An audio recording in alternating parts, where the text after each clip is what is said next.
Pacific যে cataract society আছে তাদের সম্মেলন হয়, সেখানে কিন্তু আমাদের প্রায় 4-5 হাজার ক্যাটারাক্ট সার্জনের যান, সেখানে ভিডিও সাবমিট করা হয়, সেখানে আমাদের বাংলাদেশের ইশতিয়াক আনোয়ারের ভিডিও ফার্স্ট হয়। তার মানে আমরা আমরা আমরা পিছিয়ে নাই, আমরা বাংলাদেশের ডাক্তাররাও কিন্তু অনেক দূর এগিয়েছি। ইন্টারন্যাশনাল ফোরামে আমরা অনেক জায়গায় ফার্স্ট সেকেন্ড হচ্ছি। আপনি যেটা বললেন গ্লুকোজের বিষয়ে আপনি বলেছেন, আমি একটু রিলেটেড বলি, আমি বলে দিই, কারণ গ্লুকোজ আমি কাজ করি। ক্যাটারাক্ট হলে কিন্তু গ্লুকোমা হয়। আপনাদের হয়তো প্রশ্ন থাকতে পারে ক্যাটারাক্ট হলে গ্লুকোমা হয় কিনা। হয়। ক্যাটারাক্ট যদি বেশি পেকে যায় তাহলে ক্যাটারাক্টটা লেমান ভাষায় বলবো যে এটা গলে যায়, গলে গিয়ে আমাদের অ্যাঙ্গেলের মধ্যে প্রবেশ করে সেটা হতে পারে। আরেকটা হতে পারে আর্লি স্টেজে আমাদের যে চোখের পাশে অ্যাঙ্গেল থাকে, আর্লি যদি ক্যাটারাক্ট হয় অ্যাঙ্গেল অনেক বন্ধ হয়ে যায়, লেন্স ইন্ডিউস গ্লুকোমা হতে পারে। সুতরাং আমার মনে হয় গ্লুকোমা রিলেটেড এখানে ক্যাটারাক্টের সাথে এই সাথে যে আমরা যদি ক্যাটারাক্ট সার্জারি সময়মতো অপারেশন না করি তাহলে গ্লুকোমা হয়ে চোখ অন্ধ হয়ে যেতে পারে। ডিজি হেলথের অধীনে আছে health assistant, DG family planning অধীনে আছে FWA ফ্যামিলি ওয়েলফেয়ার অ্যাসিস্ট্যান্ট, আর কমিউনিটি ক্লিনিক ট্রাস্টের অধীনে আছে CHCP কমিউনিটি হেলথ প্রমোটার।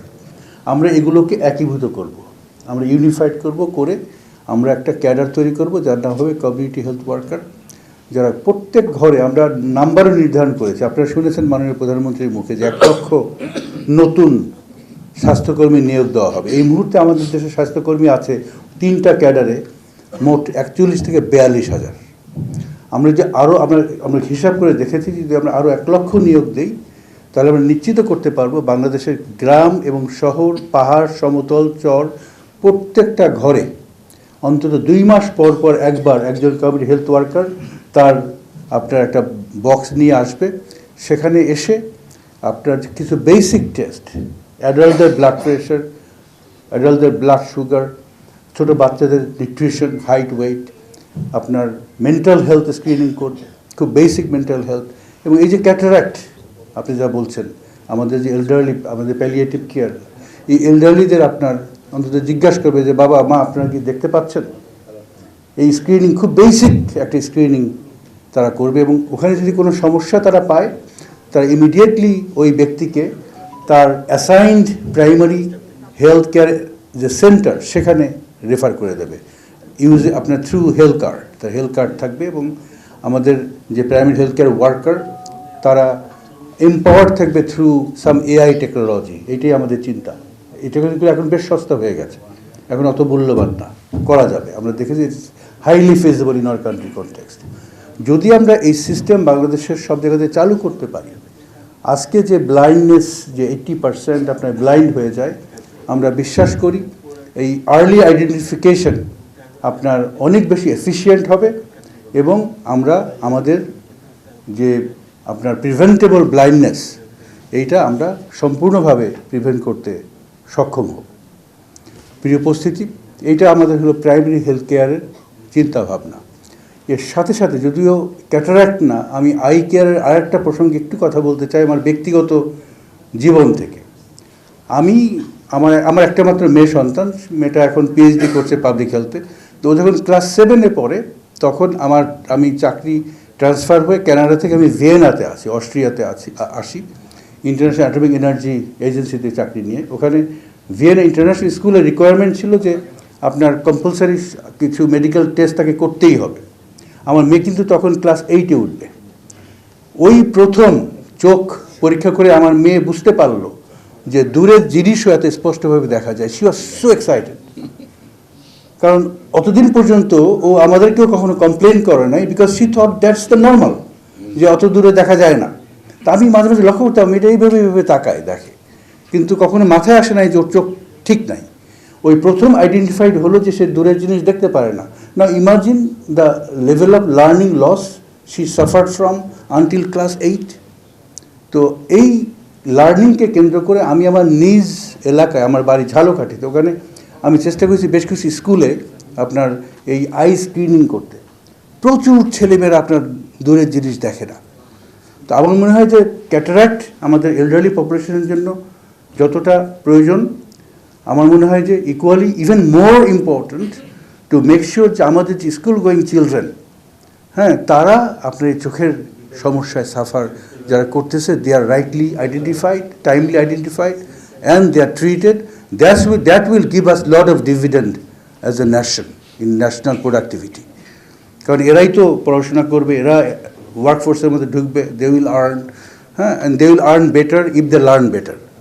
হ্যাঁ, তো এইটা আমার মনে হয় যে আপনারা as a community of ophthalmologist ক্যাটারাক্টের পাশাপাশি যদি এইটাও একটু আপনারা চিন্তা করেন, আমার মনে হয় যে এটা আমাদের দেশের জন্য সাংঘাতিক গুরুত্বপূর্ণ। এখন আসি আমাদের ক্যাপাসিটি বিল্ডিংয়ের কিছু কথায়। আপনারা দেখালেন যে আমাদের দেশে আপনার স্পেশালাইজড অপথলমোলজিস্ট তৈরি করার যে ক্যাপাসিটি, এটা সাংঘাতিকভাবে সীমিত। রিসার্চ ক্যাপাসিটি আরও আমাদের দেশে সীমিত। আমি আমার একটু আগে চা খাচ্ছিলাম, আমি তখন বলছিলাম যে আমরা সরকার হিসেবে সিদ্ধান্ত নিয়েছি যে আমরা বাংলাদেশে মেডিকেল রিসার্চ অ্যান্ড ডেভেলপমেন্ট R&Dতে আমরা সিগনিফিকেন্টলি ইনভেস্টমেন্ট আমরা বাড়াবো। আমি জানি না আপনারা জানেন কি না, আমাদের যে BMRC আছে, বাংলাদেশ মেডিকেল রিসার্চ কাউন্সিল, যারা রিসার্চের অ্যাপেক্স রেগুলেটরি বডি, তাদের অ্যানুয়াল বাজেট মাত্র 20 কোটি টাকা। এইটা একেবারে হাস্যকর একটা বাজেট। হ্যাঁ, তাও আবার খরচ হয় না। আবার খরচ হয়েছে, আমি একজন সাংবাদিকের কাছে শুনলাম সে গত 5 বছরে BMRC কী রিসার্চ আপনার গ্রান্ট দিয়েছে এবং কী রিপোর্ট হয়েছে, দেখলো যে প্রায় 1200 কতটা রিসার্চ গ্রান্ট তারা দিয়েছে। And he look for research report, maximum report এর পাওয়া যায় না, পাবলিশ হয়তো দূরের কথা। হ্যাঁ, very poor quality. So as a government we have decided যে উই উইল আপনার ইনক্রিজ দ্য রিসার্চ আপনার ডেভেলপমেন্ট ফান্ডিং সিগনিফিক্যান্টলি। তো আমার মনে হয় যে time is now for you also to come forward, let us know যে আপনাদের প্রফেশনাল ডেভেলপমেন্টের জন্য, আপনাদের ছাত্রদের ডেভেলপমেন্টের জন্য আপনাদের কোন ধরনের আপনার সহায়তা প্রয়োজন। আমার মনে হয় যে আপনারা যদি একটা প্ল্যান নিয়ে আসেন, হ্যাঁ, আমরা আলোচনা করতে পারি। এবং আমার মনে হয় না যে টাকাটা অত বেশি সমস্যা হবে, কারণ আমি মনে করি যে এবার যে বাজেট, এই সর্বপ্রথম আপনার হিস্টোরিক্যাল আমাদের ট্রেন্ড ছিল যে আমাদের জিডিপির 0.6 to 0.7% অফ জিডিপি আপনি অ্যালোকেটেড হতো হেলথের জন্য। এটা একটা হিস্টোরিক্যাল একটা ট্রেন্ড ছিল। এইবার আমাদের কমিটমেন্টের জন্য আমরা বলেছি আমরা 5% করব আপনার ইভেনচুয়ালি, পর্যায়ক্রমে আমরা জিডিপির 5% স্বাস্থ্যে বরাদ্দ করব। এবং তার গুডউইল হিসাবে, ইন্ডিকেশন হিসাবে এই বাজেটেই আমরা আপনার আমাদের হেলথ এক্সপেন্ডিচার, হেলথ বাজেট 0.67 থেকে 1.10-তে আমরা নিয়ে এসেছি। কিন্তু আমি ব্যক্তিগতভাবে মনে করি hopefully this money will be spend well and efficiently. But আমি মনে করি যে আপনার দের ইজ এ চান্স যে আমরা অ্যাজ এ সেক্টর এখন অতটা প্রিপেয়ার্ড না টু অ্যাবজর্ভ আপনার such a rapid increase. So this is a opportunity for you. আপনারা যদি মনে করেন যে অপথলমোলজি, আপনারা যারা সোসাইটিতে আছেন, ক্যাটারাক্ট সোসাইটিতে আছেন, আপনারা যদি মনে করেন যে কোনো ইনস্টিটিউশনাল ডেভেলপমেন্ট, কোনো রিসার্চ ডেভেলপমেন্টে আপনারা নতুন কোনো প্রস্তাবনা আছে, সেগুলো যদি সঠিকভাবে আপনারা আমাদের কাছে নিয়ে আসেন, আমরা যদি আলোচনা করি, আমার মনে হয় যে আমরা সামনের দিকে একটু এগোতে পারব। আমি অত্যন্ত দুঃখিত যে আজকে আমার আরেকটা আপনার এনগেজমেন্ট আছে এখনই, এবং তারপরে আবার পার্লামেন্টে যেতে হবে। আজকে আমাদের বাজেট অধিবেশনের শেষ দিন, মাননীয় প্রধানমন্ত্রী উনি হয়তো সবাইকে একটু দেখতে চান, যে সবাই শুনুক। তো আমাকে একটু যেতে হবে, যার জন্য আমাকে একটু আগেই বক্তব্য দেওয়ার সুযোগ করে দেওয়া হয়েছে। আমি খুব ধন্যবাদ জানাই অর্গানাইজারদেরকে, আমাকে এই সুযোগ করে দিয়েছেন আপনারা। আপনাদের সবাইকে ধন্যবাদ জানাই, আপনারা আন্তরিকভাবে আমাকে এখানে গ্রহণ করেছেন। আপনাদের সাথে আমরা ভবিষ্যতে ইনশাআল্লাহ কাজ করব। আমাদের ক্যাটারাক্ট যে সোসাইটি, যা কমিউনিটি আছে, তাদের প্রফেশনাল ডেভেলপমেন্টে আসেন, আমরা বসি একসাথে কাজ করি। আমাদের ইকুয়াল পার্টনার হিসেবে ভাববেন। আমাদের আমি যে প্রাইমারি হেলথ কেয়ারের মডেল আপনাদের কাছে খুব সংক্ষেপে বললাম, এইটা সরকার একার পক্ষে বাস্তবায়ন সম্ভব না। আমরা রাজনৈতিক ভিশন নিয়ে আসতে পারি, আমরা পরিকল্পনা নিয়ে আসতে পারি, কিন্তু বাস্তবায়নে এখানে দল, মত, ধর্ম, বর্ণ নির্বিশেষে সবার ইকুয়াল পার্টিসিপেশন লাগবে। এই যে মিডিয়ার ভাইরা আছে, ওনাদের একটা বিশাল দায়িত্ব আছে মিডিয়ার আমাদের এই অ্যাম্বিশাস প্রকল্প বাস্তবায়নের জন্য। আমি আশা করি যে আপনারা সবাই আউটকামটা, এই যে যেমন ব্লাইন্ডনেস প্রিভেনশন, এইটাকে যদি আপনারা ভালোবাসেন, তাহলে পরে অন্যান্য সব বিভেদ ভুলে একসাথে আমরা কাজ করব এবং আমরা এই সব কিছু বাস্তবায়ন করে একটা নতুন বাংলাদেশ, একটা সফল বাংলাদেশ আমাদের জন্য এবং আমাদের ভবিষ্যৎ প্রজন্মের জন্য আমরা ইনশাআল্লাহ রেখে যাব। এই বলেই সবাইকে ধন্যবাদ দিয়ে আমি শেষ করছি। বাংলাদেশ জিন্দাবাদ।